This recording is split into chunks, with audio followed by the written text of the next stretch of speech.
everybody, it is me. It's Obley.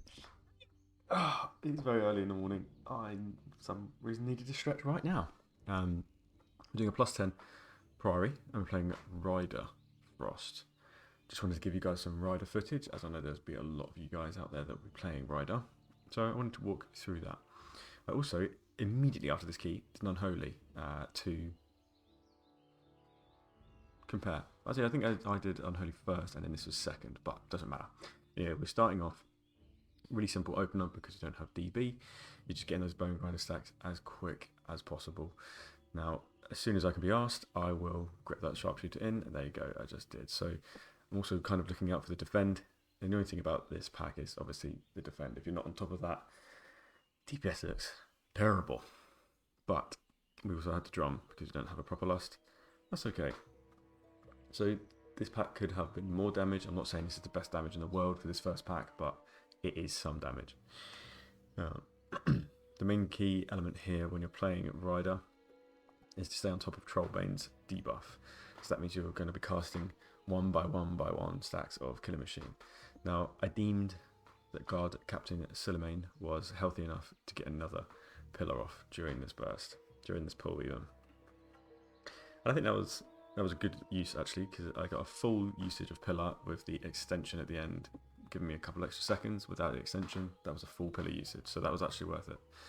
Midway through this pack, I'll have the cooldowns back again, so I won't have missed a cast.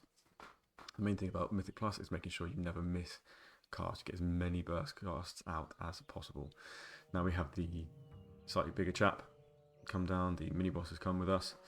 We're gonna have our burst back. Life's good. Alright, so I'm just waiting for the defend. Full burst. We've got 4 stacks of bone grind. I want to get that quickly. Boom, there we go. 5 stack. We're bursting. We're flying.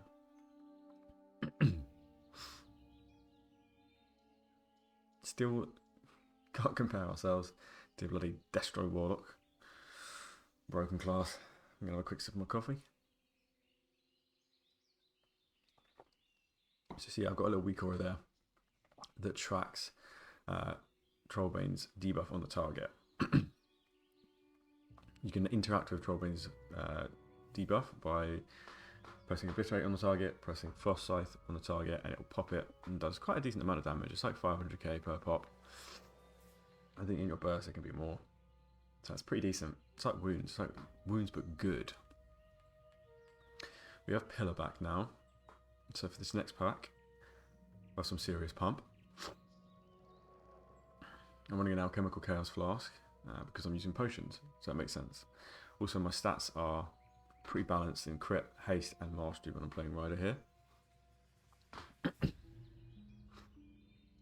Now, the thing with Rider is you have a very decent 1.5 minute burst, but you don't quite have a good 45-second burst like Deathbringer does.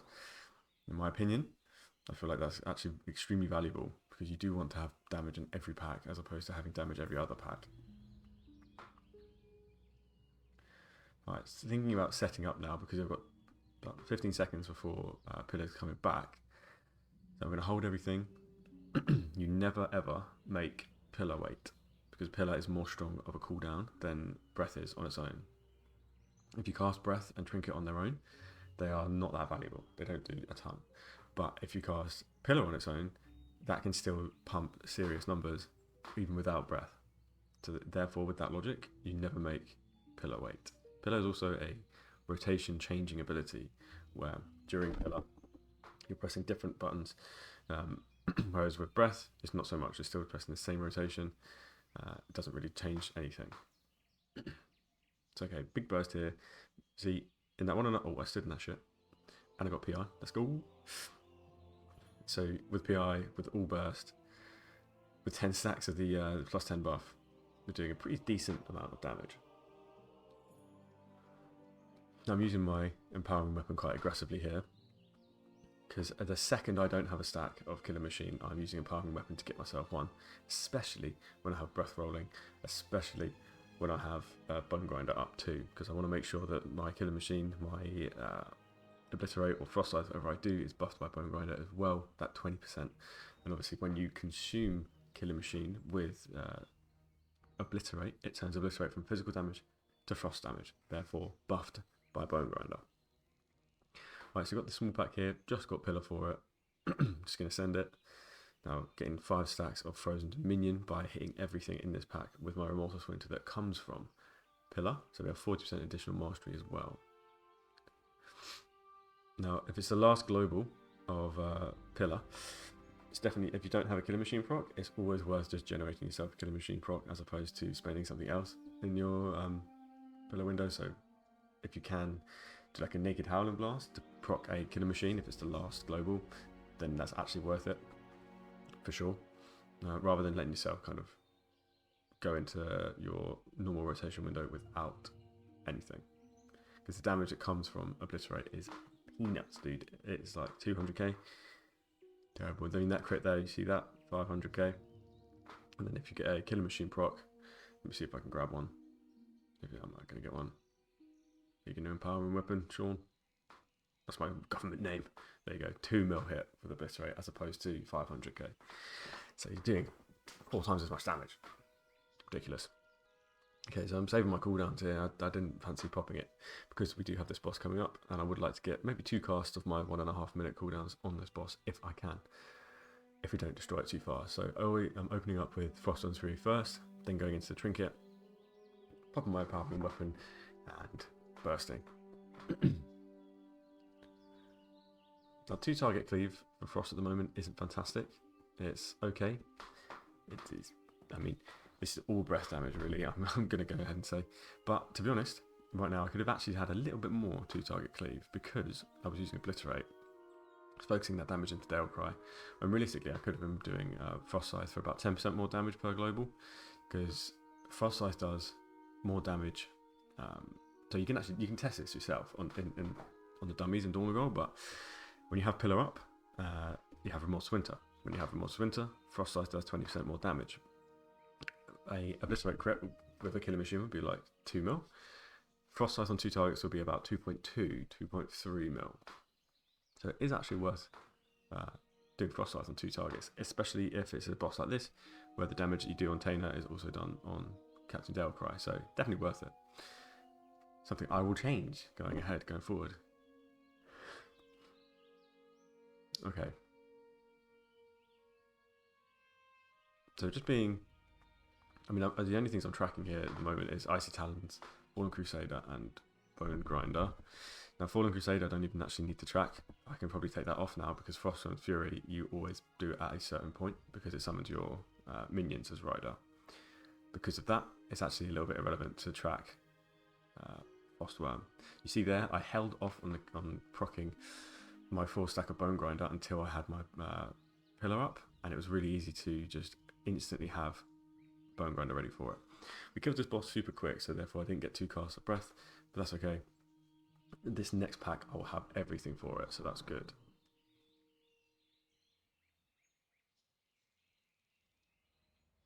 Or maybe I'll actually, I could have breathed, but I didn't fancy it. I could have breathed, but I thought no, I'm gonna hold my cooldowns. I'm gonna wait. I'm gonna use it here.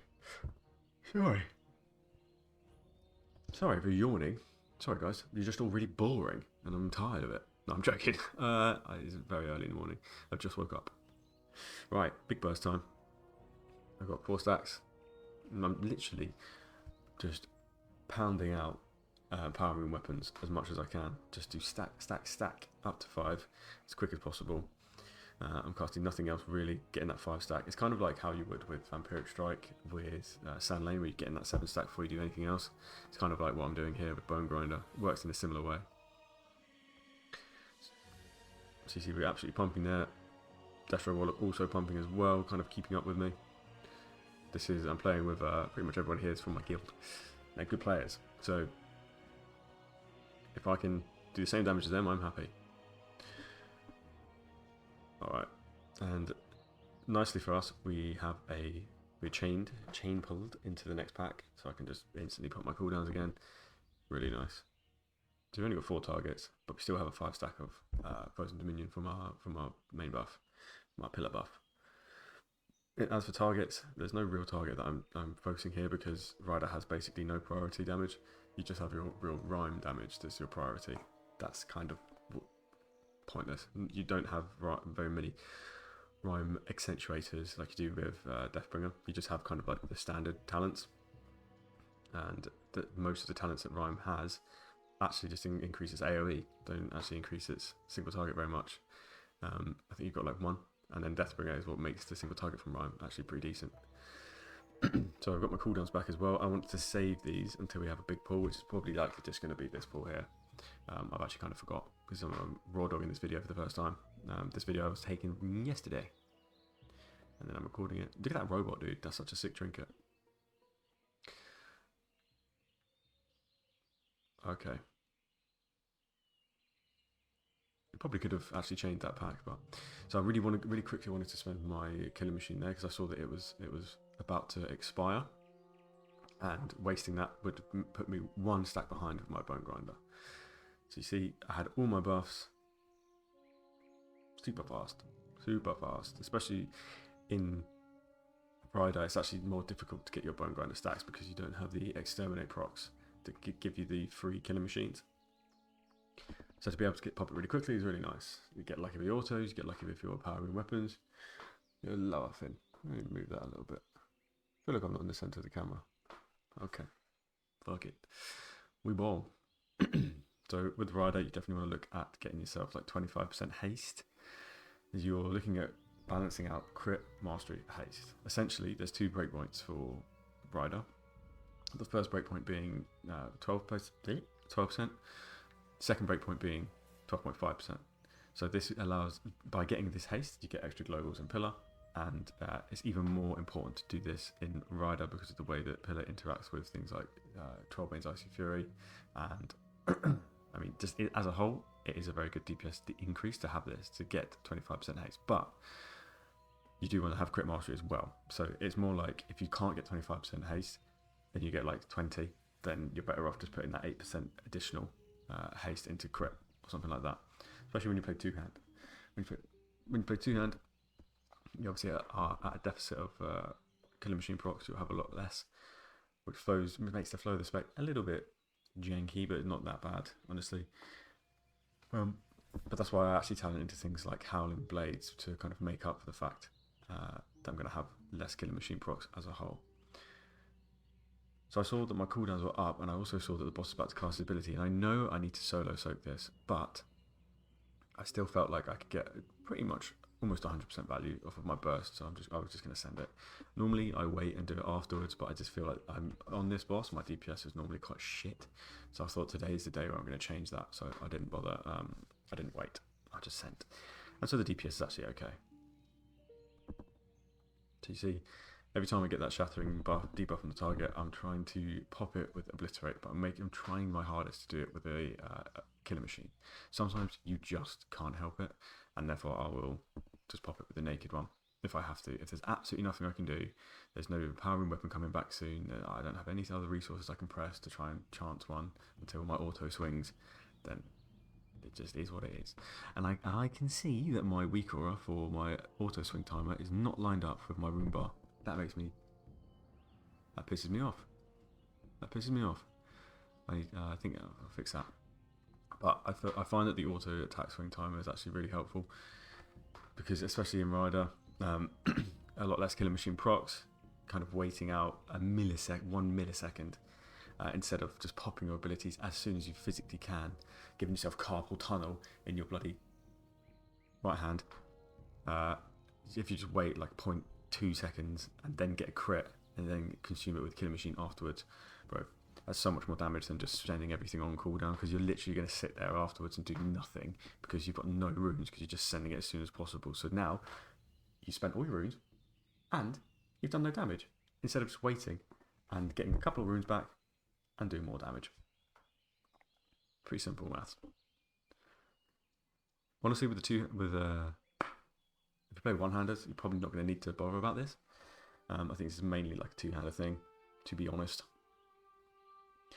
Okay, so lining up this pack, I have just Pillar coming back. So I want to give myself like a pretty healthy chance of getting a good window. So I didn't really cast much. I kind of just kept my buffs up, and then just held, just allowed myself some time to get some resources, and then press pillar. And now in my pillar window, I have all the resources in the world to do something decent, to proc Bone Grinder, and to make use of every global that I've got.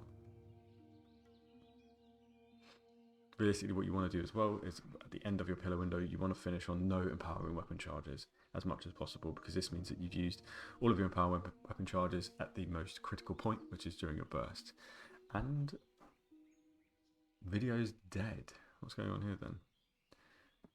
Little laggy video. Don't do this. Oh. Okay. Apologies about that. Anyway, what was I talking about? We were, yeah, so powering weapon. You want to finish on 0 as much as possible, because then you would have used it at the critical point. You would have made the most out of that buff, most out of that ability. Because using it in pillar versus using it outside of pillar, inside pillar you also make killing machine free. So not only are you doing a killing machine that will hit more, but you're doing a killing machine that will cost 2 less runes.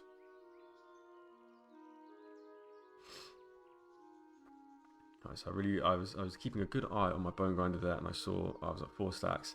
I also had pillar, so I was like, right, I'm going to proc this now, because otherwise it's just going to run out and I'm not going to get any Bone Grinder. So I was like, okay, I'm going to have to do this. It's better to proc it and get it than to just let it roll off and try and roll it again. Quickly I got another Bone Grinder, not quick enough to really fully take advantage of having one throughout my entire breath burst, but I had one for a decent chunk, and it's more important to have it at the start of your breath burst as well. And this is especially prevalent in Deathbringer, because you have so much upfront damage at the kind of like the first half of Deathbringer with the hero talent popping, and with exterminates coming back off it. If you can at least guarantee yourself Bone Grinder during then you're going to be doing well, because exterminate does a shitload of damage. So here I saw that we had some I actually thought the footmen, for some reason in my mind, they were the big guys, so I popped pillar. So I'm not too sure if pillar was the right play here, but I'm going to get full use out of it. So it is what it is. It's 3 targets, and then the next pull he's going to do is 3 targets anyway, so like realistically I didn't actually lose out on anything. Okay, so we've got brown pike. I'm waiting for this priest to cast so I can interrupt it. He's not going to. So in this moment where there's nothing going on, I'm just following simple priority rotation, where I'll consume killing machine as soon as I get one. If I don't get one, I'm doing glacial advance or Rhyme, and I'm waiting for my auto attacks to give me one.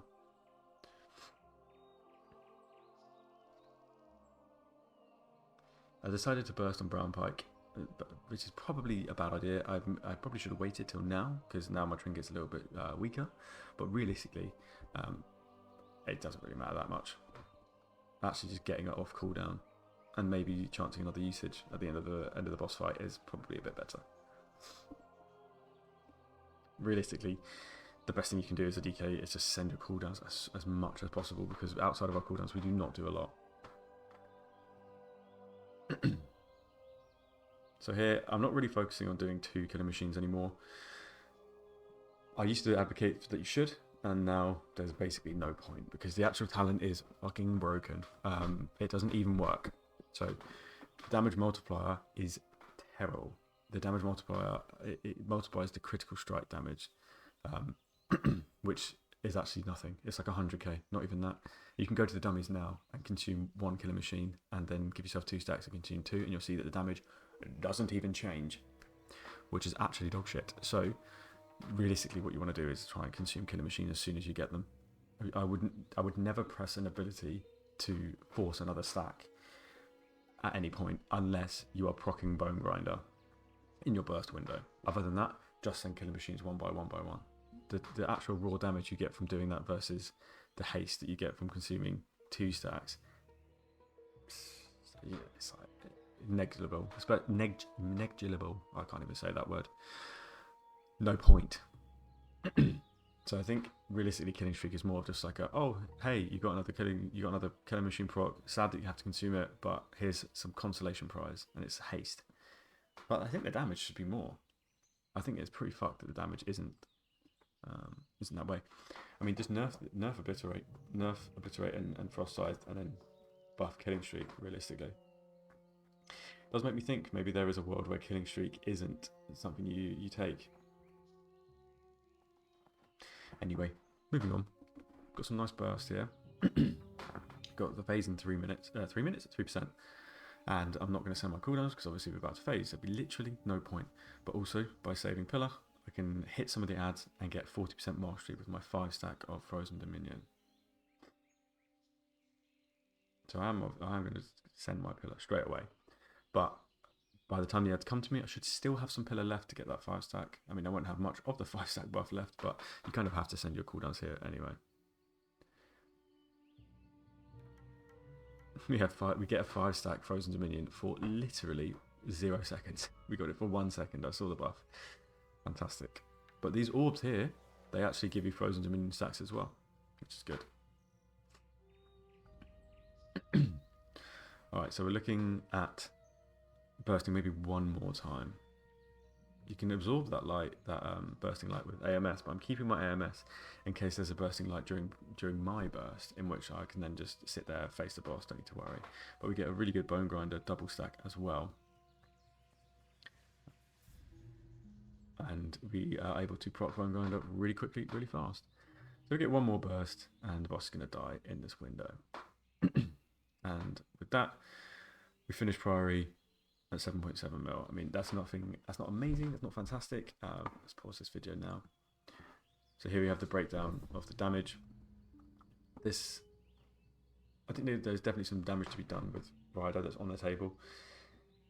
I don't think it's fantastic, honestly. I think DB really does a better job. And honestly, I think Unholy does a better job. In the key before this one, I played Unholy and I did like 8.1 mil, I think, something like that.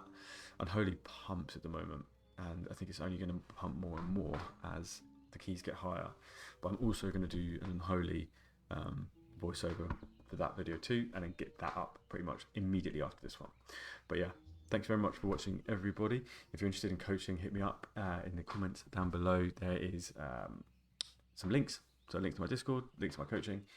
Make sure to like and subscribe if you want to keep up to date with more DK news. I still have to upload the second 2 parts of my transport competition as well. Shit. Anyway, thanks very much, guys. Peace.